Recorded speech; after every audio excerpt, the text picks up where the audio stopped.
सबसे पहला प्रणाम भारत माता को, और भारत माता के प्रणाम के साथ में प्रणाम करना चाहती हूँ आप सभी के साथ माँ अहिल्या को, क्योंकि जब आत्मनिर्भर महिला की बात चलती है तो बहुत अच्छा शासन प्रशासन, बहुत अलग सोच, उस समय जो सोच थी माता अहिल्या की, उसमें एक सोच और शामिल थी वो। तो आज तो हम बहुत आगे हैं, आज हम बहुत आगे हैं। आगे इसलिए हैं क्योंकि कहीं ना कहीं उन महिलाओं ने वंदनाएं तोड़ी हैं, कहीं ना कहीं उन महिलाओं ने खुद की लड़ाई लड़कर आप सभी के लिए वो रास्ते सुगम किए, और वो रास्ते जब सुगम होना शुरू हुए तो सरकार ने भी एक हिस्सेदारी हमारी बना दी कि भाई 30% आरक्षण या जितना भी परसेंट, पर वो परसेंट लेना अभी तक शायद हमें पूरी तरह से नहीं आ रहा है। तो आज ऐसी चर्चा का जो हम यहाँ विषय लेकर बैठे हैं कि आत्मनिर्भर महिला उद्यमिता। सम्मानीय मंच एवं मेरे समक्ष उपस्थित मेरे सभी भाई बहन एवं विद्वत वृंद को मेरा सादर नमन। आज सविष्कार मालवा द्वारा यह जो महिला उद्यमिता एवं विकसित भारत पर हमने यह आवश्यकता क्यों हो रही है कि इस प्रकार के कार्यक्रम इस देश में हमें करने पड़ रहे हैं। तो यदि हम बात करते हैं भारत देश की, यदि हम बात करते हैं भारत देश में उद्यम, यदि बात में रानी लक्ष्मीबाई की करती हूं तो जब सविष्कार के माध्यम से कार्यक्रम हुए तो मैंने पढ़ा, मैंने सारे संस्कार हैं और प्रत्येक महिला को आगे बढ़ करके इस उद्यमिता के क्षेत्र में पूरे विश्व में झंडे गाड़ने हैं। हम अपने घरों में उपयोग में लाने वाली हल्दी, मिर्ची, लौंग किस प्रकार से पूरे विश्व में पहुंचाते हैं, ये हमें पूरे विश्व को बताना है। और इसके लिए मैं आज सविष्कार मालवा का भी बहुत बहुत अभिनंदन करती हूँ कि इस प्रकार के विषय पर आज ये कार्यक्रम हो रहा है। निश्चित ही यह कार्यक्रम हम सभी को एक नई ऊर्जा एवं दिशा देगा एवं हम सभी अपने अपने क्षेत्र में जाकर के भारत विकसित भारत के लिए कार्य करेंगे। मेरी आप सभी को शुभकामनाएं। धन्यवाद।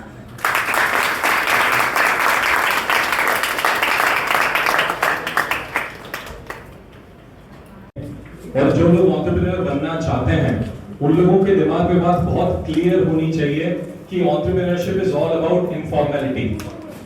तो अगर आप फॉर्मल स्ट्रक्चर में जाने की कोशिश कर रहे हैं कि नहीं, this is you,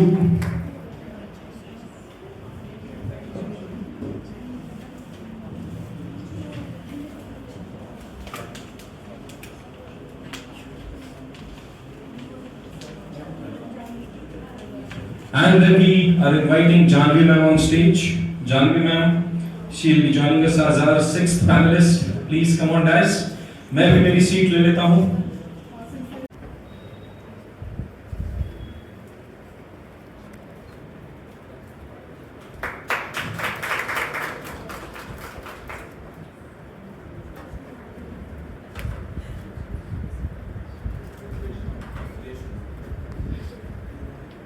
Or anything else, and I'm also the founder of Bharat Ki Beti Foundation. So both my organizations are working towards sustainability. हम अपनी पृथ्वी से तो मेरा जो बिजनेस है it is the real make in India. मतलब मैंने असम की साड़ी पहनी है और मैंने उड़ीसा का डोकरा वर्क पहना है अपने गले में, एंड विच इज फैबुलस। और ये सब घर घर बनता है। जो रियल वर्क फ्रॉम होम हम महिलाओं को दे सकते हैं, हम आर्टिजन्स को दे सकते हैं, हम उसको लेकर काम करते हैं। और जो महिलाएं अनस्किल्ड होती हैं उनको हम कपड़े की थैली बनाने का प्रशिक्षण। सभी को मेरा नमस्कार। मेरा नाम ऐश्वर्या जोशी है और मैं को फाउंडर हूँ प्रादित्य एनर्जी की। हमारी कंपनी एक सोलर एनर्जी कंपनी है और हम लोगों का यही विजन था कि हर जगह ट्रेनिंग प्रोग्राम्स रन होते हैं। गवर्नमेंट पूरी सहायता कर रही है कि हमारे जितने लेबर वर्कफोर्स है, स्किल्ड है, सेमी स्किल्ड है, उन लोगों को पूरी ट्रेनिंग मिले और उनको यहाँ काम मिले। लेकिन जब हम लोगों ने ऑन ग्राउंड, मेरे जो फाउंडर हैं उन्होंने भी इस पे काम किया बहुत सालों गुजरात में, उन्होंने एक प्रॉब्लम आइडेंटिफाई करी कि इन लोगों को एक्चुअल में कहाँ प्रोजेक्ट चल रहे हैं, कहाँ काम मिल सकता है, ये पता ही नहीं चलता है, जिसके कारण वो ट्रेनिंग करने के बाद भी वापस किसान एज ए किसान काम करते हैं तो सीजनल अनएम्प्लॉयमेंट का जो इशू है वो वापस क्रिएट होने लगता है। तो इस चीज़ को सॉल्व करने के लिए हम लोगों ने पूरा एक ITI के साथ, स्किल काउंसिल के साथ में कोलैबोरेट करके हम एक डेटाबेस को मैनेज करते हुए, ऐसा नहीं था लेकिन मैं 2 महीने यहाँ AIC में भी एक हिस्सा थी और यहीं पे पुनीत सर ने मुझे बहुत गाइड किया था। तो उस टाइम पे मैं दूसरे लोगों को एक कंसल्टेशन देना, स्टार्टअप एनवायरनमेंट में रहना, ये सब कर दी थी और ग्रेजुअली हेल्प करते करते खुद का भी एंटरप्रेन्योरशिप की। गुड इवनिंग एवरीवन, सभी को मेरा नमस्ते। मेरा नाम दीपिका उपाध्याय पाठक है। मैं मध्य प्रदेश के सबसे छोटे शहर दतिया से बिलोंग करती हूँ। मैंने एक्चुअली कभी नहीं सोचा था कि मैं एक कंपनी रन करूँगी और वो एक मल्टी करोड़ कंपनी बन जाएगी, टू बी वेरी ऑनेस्ट। इसी के साथ मैंने एक 7 साल एक MNC के साथ काम किया। जब इंदौर आई, इंदौर में अपनी कंपनी स्टार्ट की। 4 साल पूरा लॉस झेलने के बाद, 15 लाख का CTC छोड़ने के बाद मैंने सोचा अब ठान लिया है तो करना ही है, कुछ भी हो जाए पीछे नहीं हटेंगे। और लगी रही। आज हम 400 क्लाइंट्स को सर्व कर रहे हैं पूरे इंडिया में। और उसी के साथ मैंने एक जो सबसे बड़ा गैप देखा, पिछले 7 सालों से मैं मैन्युफैक्चरिंग और फार्मास्यूटिकल जैसे क्लाइंट्स को रिक्रूटमेंट सर्विसेज देती थी। और वो करते करते मैंने देखा इंडिया में इतने सारे लोग हैं जो जॉब के लिए परेशान हैं। दूसरा, क्लाइंट गूगल जैसी कंपनी भी लोगों को हायर करने में कहीं ना कहीं स्ट्रगल फेस करती है। तो क्या दिक्कत है, ऐसा क्या प्रॉब्लम है जिसका एक सोल्यूशन निकाला जाए। और उसी के लिए हमने एक ऐसा पॉडकास्ट चैनल स्टार्ट किया। मुझे लगा कहीं ना कहीं एम्प्लॉयबिलिटी का प्रॉब्लम है, ना लोगों की कमी है ना जॉब की अपॉर्चुनिटीज की कमी है। उसके लिए हमने एक पॉडकास्ट चैनल स्टार्ट किया जिसका नाम है द HR स्कूप। उसके माध्यम से हम इंडस्ट्री के बेस्ट एक्सपर्ट्स को बुला के ये बताते हैं कि आप जैसे स्टूडेंट्स, फ्रेशर्स, वर्किंग प्रोफेशनल्स कहाँ अपने आप पर काम करें और देश के लिए रोजगार और उद्यमिता का विकास करें और देश को आगे बढ़ाएं। जैसा मैम ने बोला, एक और चीज मैं उसमें बोलना चाहूंगी। हम लोग एक NGO रन करते हैं जिसका नाम है आईशीरोज फाउंडेशन, जो विमेन एम्पावरमेंट के लिए ही काम करता है, जिसमें इंदौर की 200 से ज्यादा महिलाएं, बहुत सारी विमेन तो यहाँ ऑलरेडी आईशीरोज की मेंबर हैं, ऑलरेडी हमारे साथ जुड़ी हुई है। उसका भी एक ही ऑब्जेक्टिव है कि कैसे हम एक दूसरे को मिलकर एम्पावर कर सकते हैं। That's all, thank you so much. Namaste, good evening all of you, and good evening all the esteemed guests on guys, and Namaste Savishkar Prestige Institute and Puneet ji, thank you so much for having me here. I'm a founder Shiro Seva Social Welfare Society and I'm a CEO KWG चल रही है और इन interns और in youth को हम trainings provide करते हैं for startups, for jobs. बहुत सारी ट्रेनिंग्स हमारी चलती हैं, तो उनके साथ काम करना शुरू किया हमने। और इसी तरह मार्केटिंग वाला पर्सन है जिसको रिसर्च का R भी नहीं आता है और वो पोर्टफोलियो मैनेज कर रहे हैं। सो अभी अगर मैं बोलूँ कि पैशन और पैशन को फिर प्रॉफिटेबल बनाना, तो मैं अभी ऐसा नहीं सोच रही हूँ कि मुझे कोई बहुत 100 CR और 200 CR की कंपनी खड़ी करनी है। बट जो मेरा पैशन है, वो मेरा पैशन ये है कि मैं लोगों को राइट एजुकेशन प्रोवाइड करूँ। इसलिए जो हम फ्री एजुकेशन स्टार्ट करने वाले हैं, उसका सिर्फ ये पर्पस है कि पहले आप अपने अंधकार को दूर करो। आप जब तक ज्ञान तक अंधकार को दूर नहीं करोगे, तब तक आप नॉलेज की इंपॉर्टेंस को नहीं समझोगे। अब मार्केट में प्रॉब्लम भी है कि बहुत सारे लोग मिसगाइड करने के लिए बैठे हुए हैं, तो आपको ये भी आइडेंटिफाई करना बहुत मुश्किल हो जाता है कि सही कौन बोल रहा है।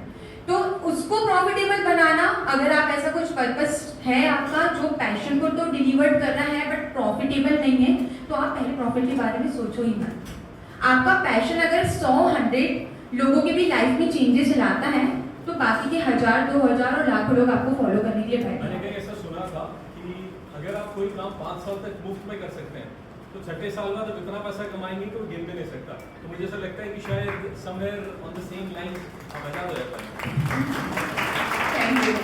मन में मुस्कुराना करते हो और आप उस पे काम शुरू करते हो, तो तब शुरुआती आपने गैप एनालिसिस से किया है। तो मैंने कहा कि उन्होंने आइडेंटिफाई किया कि क्या एग्जिस्टिंग है और कहाँ किस चीज़ की ज़रूरत है। तो जब आप गैप फिलिंग प्रोडक्ट लाते हो जो मार्केट में नहीं है, तो वो तो प्रॉफिट करेगा ही।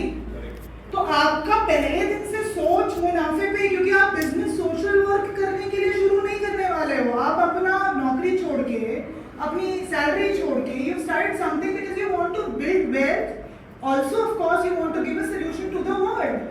डे वन से यही सोच रखनी चाहिए कि मुझे बिजनेस करना है, प्रॉफिट आने में। एक स्टार्टअप फाउंडर की लाइफ में पल पल पे मेंटर्स आते हैं। बहुत से मेंटर्स ऐसे आएंगे आपको जज करने में तकलीफ होगी कि ये सही बता रहे हैं कि ये सही बता रहे हो, और फ्री एडवाइस पे हमारा सब कुछ चल रहा होता है। और वो जो टाइम पीरियड होता है, हम धोखे भी खाते हैं, ट्रस्ट भी करना आता है, लाइक अ बेबी भी लर्न कि अच्छा ये अंकल गलत थे, ये अंकल सही आए हैं, मतलब वो वाला फेज होता है। सो कुछ कर नहीं सकते इनिशियल फेज में, बट हाँ जो आपकी मतलब मेरी लाइफ में जो मेरे टीचर्स रहे, मेरे प्रोफेसर्स रहे, मैं प्रेस्टीज की अलुमनाई हूँ, और उसके बाद में मैं ऑस्ट्रेलिया से पीजी करने गई थी, तो मुझे कुछ मेंटर वहाँ से मिले, तो मेरी लाइफ में मेरे गुरु ही मेंटर निकले। आज भी अगर मैं पुनीत सर की बात करूँ, ही स्टिल देयर, कॉलेज छोड़े इतने साल हो गए, सही सोच रहे गलत सोच रहे, क्या गलत जा सकते हैं।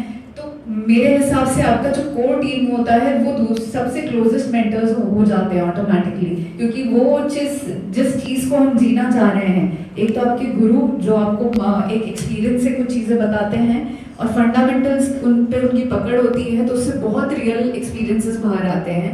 और दूसरे जो उस सपने को आपके साथ जी रहे हैं साथ में कि यार ये अगर कुछ उल्टा सीधा सोच भी रहा है तो ये उल्टा सीधे थॉट्स क्यों आ रहे हैं, क्यों ये इतना पागलपन से इस चीज़ को सोच रहा है। तो मेरे हिसाब से एकदम से कोई एक आउटसाइडर को मेंटर हम बना नहीं लेते हैं, but it is like teacher कि आप वो बन जाते हैं आपके ऑटोमेटिक। मेंटर्स बहुत ज़्यादा इम्पोर्टेंट है। मैं मैम की तरफ आना चाहूँगा। मैम ने अपना कॉर्पोरेट जॉब छोड़कर she has taken this decision to jump into entrepreneurship।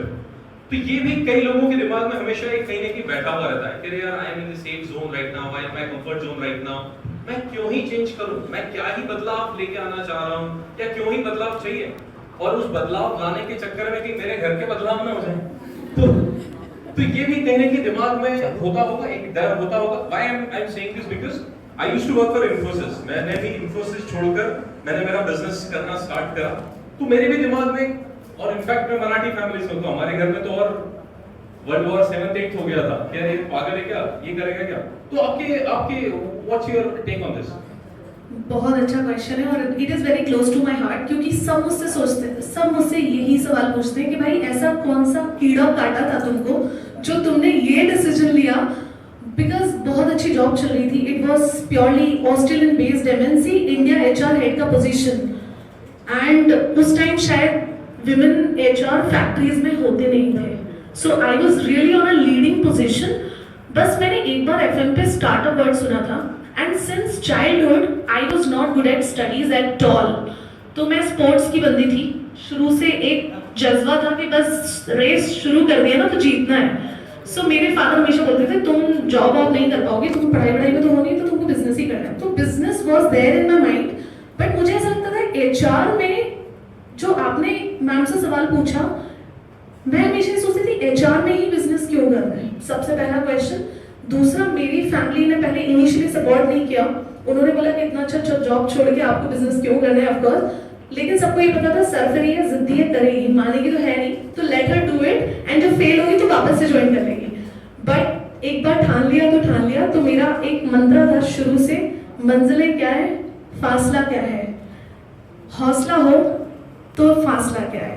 So basically बस वही जिद थी, और उसी जिद के चलते मैंने जब ये शुरू किया, 4 साल सच में it was purely loss making, जो मेरी सेविंग्स थी वो सब भी चली गई थी। बट मैंने मुझे जिस चीज ने जिंदा रखा, और इस बिजनेस में जो एक्चुअली बहुत ही कॉमन बिजनेस था, every second person was running a recruitment firm, लेकिन मेरा शुरू से एक ही ऑब्जेक्टिव था कि जो ये प्रॉब्लम है, एक प्रॉब्लम थी कि सही लोग सही जगह पर होना, और उस प्रॉब्लम को इंडस्ट्री की एक्सपर्टीज को लेकर आना, मैं वो करना चाहती थी। तो मुझे इनिशियली 5-6 साल इंदौर में, एक्चुअली मैं बोलूं तो मुझे लोगों ने भाव नहीं दिया, ऑनेस्टली। इंदौर के लोगों को लगता था यार ये क्या है, आप क्यों हमसे चार्जेस ले रहे हो, आप यू गो और आप कैंडिडेट से चार्जेस लो। बट मुझे लगता था कि क्या आप कैंडिडेट से चार्जेस लेके सही जस्टिफाई कर रहे हो, क्या वो पैसा देके आपकी कंपनी में आएगा, आप सही रिक्रूटमेंट कर रहे हो। तो मुझे लगता था बिजनेस में 3 चीजें, profit, passion and people, and I was batting on people.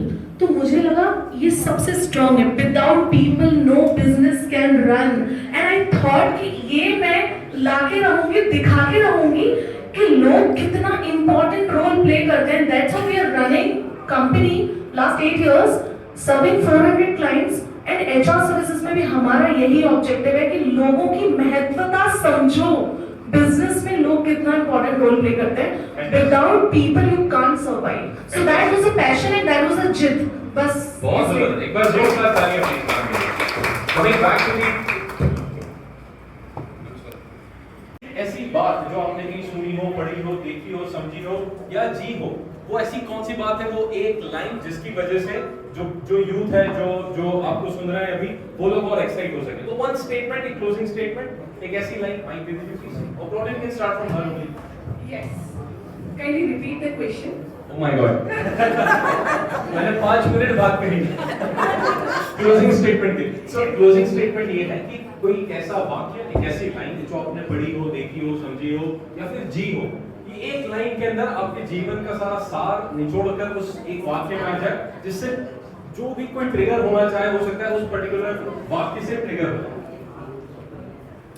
Do whatever you want to do, but जो भी आप करो उसमें सेटिस्फेक्शन हो, संतुष्टि हो।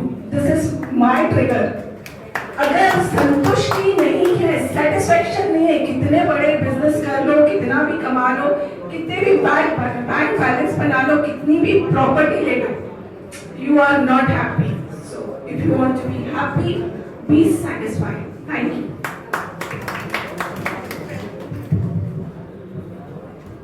अगेन आपके जितने भी क्वेश्चन है सारे क्लोज टू माय हार्ट है, तो ये सबसे ज्यादा क्लोज टू हार्ट है। क्यों? क्योंकि मैं हार्ट को ट्रिगर करना चाहता हूं। yes, you should do it, because ये सवाल सच में बहुत इंपॉर्टेंट है, और आज जो विषय है हमारा उसके लिए सबसे ज्यादा इंपॉर्टेंट है। एंड शायद मैंने, सक्सेस का कोई मंत्र नहीं होता, ऑनेस्टली कोई मंत्र नहीं होता। You have to always consistent what you are doing, every day you have to do the same struggle, same life, चलना ही पड़ेगा। अगर आप एक सक्सेसफुल एंटरप्रेन्योर या सक्सेसफुल पर्सन बनना चाहते हो, that grit has to be there, गिर के उठना आना चाहिए बस।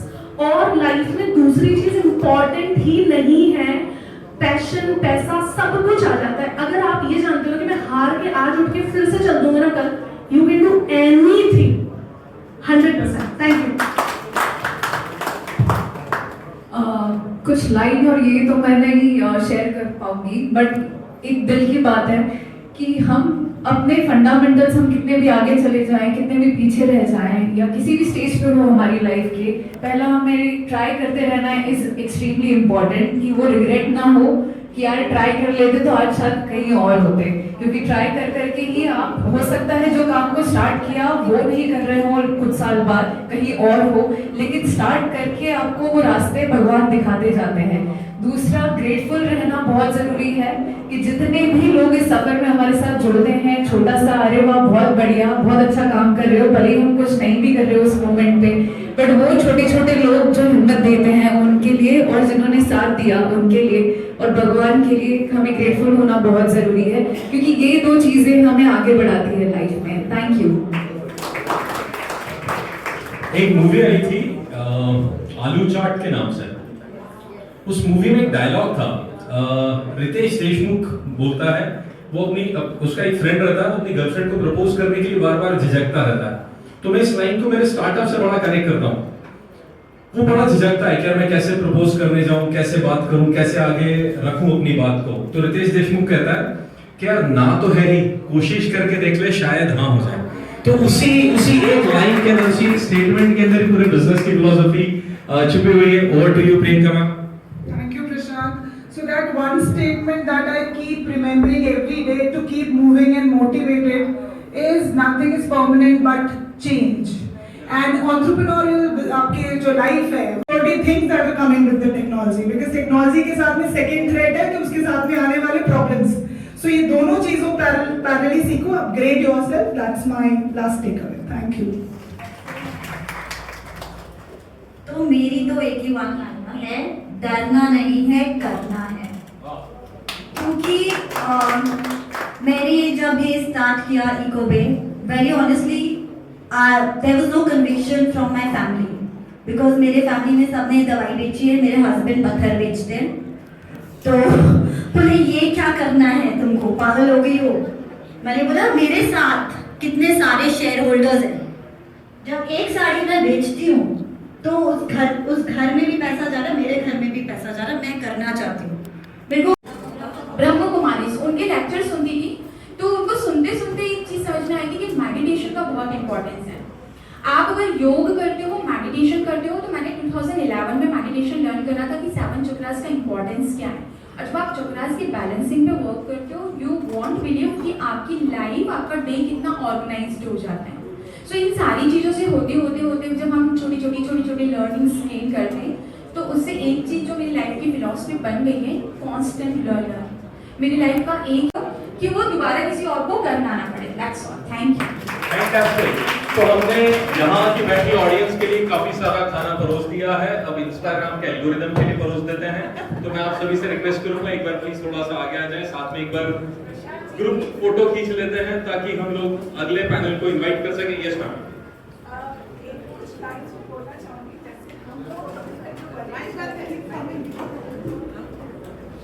आ जाइए।